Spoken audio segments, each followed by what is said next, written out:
right, good work, everybody. Here we go.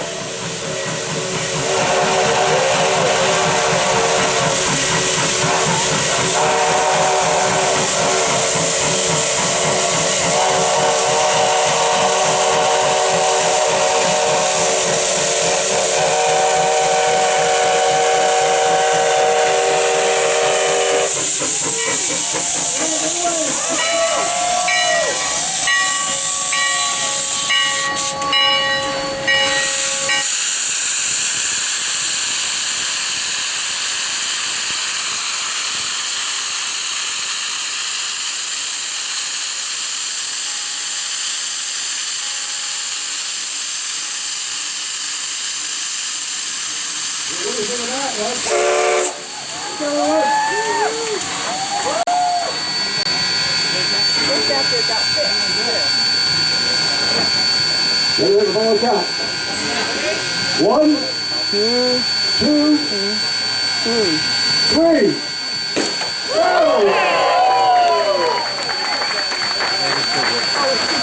You're welcome to get up at any time and help yourself. Okay?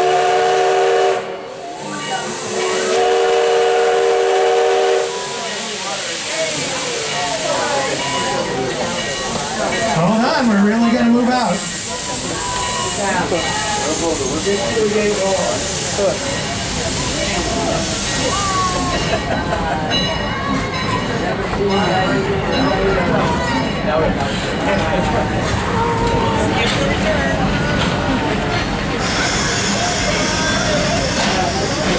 Okay.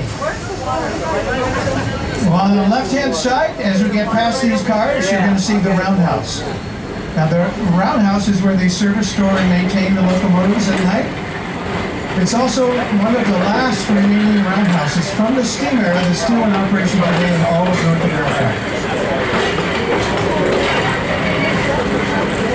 And if you look really quickly past this oil tanker that's on the tracks, and back by that red building, you'll be able to see a wooden turntable. So back in 1897, they installed the turntable, and it was considered an Armstrong turntable. That meant that the guys had to get out and push it around. In the 1920s, they replaced it with a bigger, better turntable, and well, it's pneumatic, so nobody has to push it around. On the right-hand side, as we're moving forward, you can see that this is the water tank. So this water tank was in the television series Petticoat Junction. And for those of you that are old like me, remember there were 3 young ladies that swam around inside. They put their petticoats on the edge. I checked, the ladies are not in there today. So on the left-hand side, as we're moving forward, you can see there's some tracks that come and they junction in here. Those tracks are used by the Sierra Pacific Railroad. Sierra Northern Railroad. They bring lumber from the mountains down to Oakdale, and they bring propane from Oakdale back up to the mountains. We're actually on their tracks now. They allow us to use their tracks for our excursions on weekends.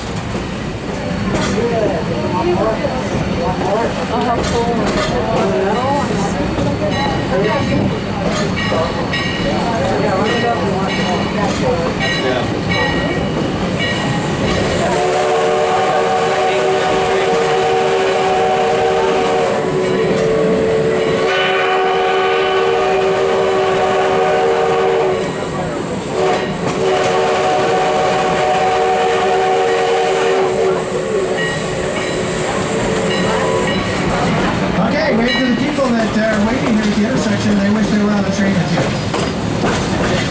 There you go.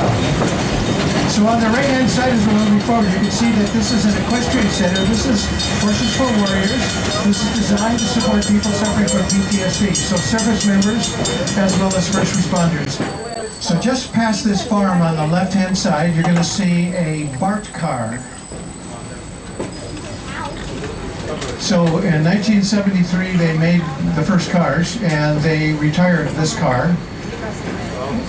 Somebody, I don't know who it is, bought that car and brought it up here on the truck, and he positioned it over here on the property, and his goal is to make it a Airbnb. So there's no transfer from the train that'll get you on the BART, just in case you're wondering.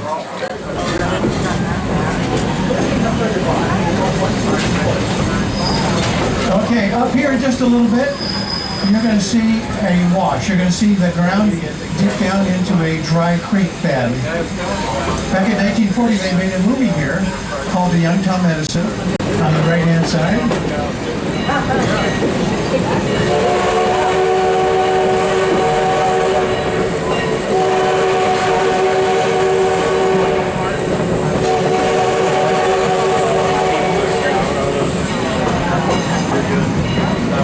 Okay, so on the right-hand side, if you look up at the horizon, you can see that it looks flat up there. That's called Table Mountain. Table Mountain was formed about 9 million years ago. They had a number of volcanoes here. They erupted. They created a river of lava. And over the years, that lava cooled. And what it did was it created a very hard surface. So that top of the hillside up there does not erode as quickly as everything else around it. This is considered a short line railroad. Back in 1830, there were 0 railroad tracks in the United States. By 1900, there was 180,000 miles of railroad tracks. By 1916, there was 254,000 miles of railroad tracks. And that's the maximum. Since that time, it's been more repair and replace. And that's because cars and trucks and other things keep us from needing short line railroads. The heyday for short line railroads were between 1880 and 1910. With the introduction of cars and trucks, we went from several thousand short line railroads to just a few hundred. And those are more for excursions, like this one. And that's exactly right. I don't know how you knew that, but that's great. Okay, you see the serpentine rock right here on the left-hand side? You can see that the rock goes well above the top of the train. That's where the black guys used to climb the rock up on top of the train and run the train. Never in real life, only in the movies. And in the movies, they would stop the train so the bad guys wouldn't get hurt, and then they'd go forward. This originally was going to be considered a gold train. So all the gold that everybody was finding was going to get on the train, and they were going to take it to San Francisco and put it in all the banks. But the guys that found the gold had a whole different idea what they wanted to do with their gold, and it had nothing to do with putting it in the bank in San Francisco.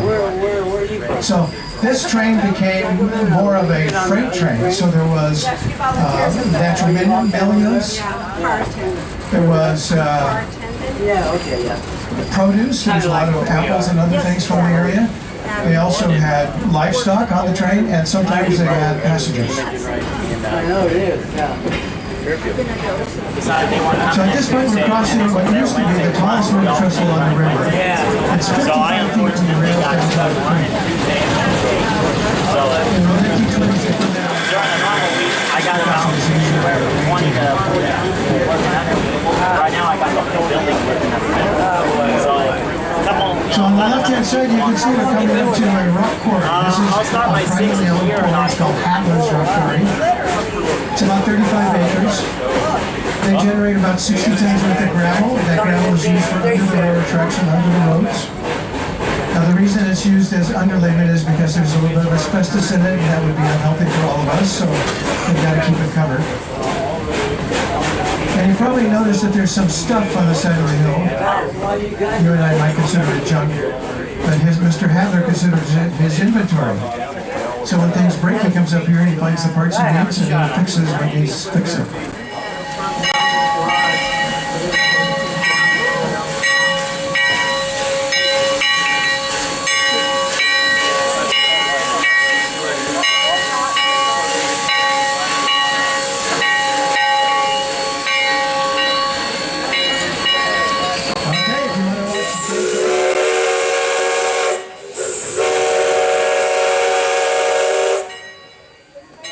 Okay, here we go.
I know, but still.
coming into Jamestown.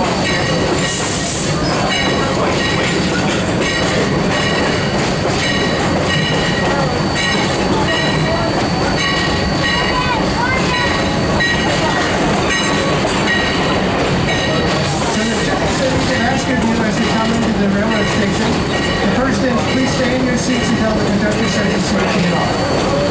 And the second is for everybody to look over at the deck, smile and wave and pretend like you're having a I'm going to be great.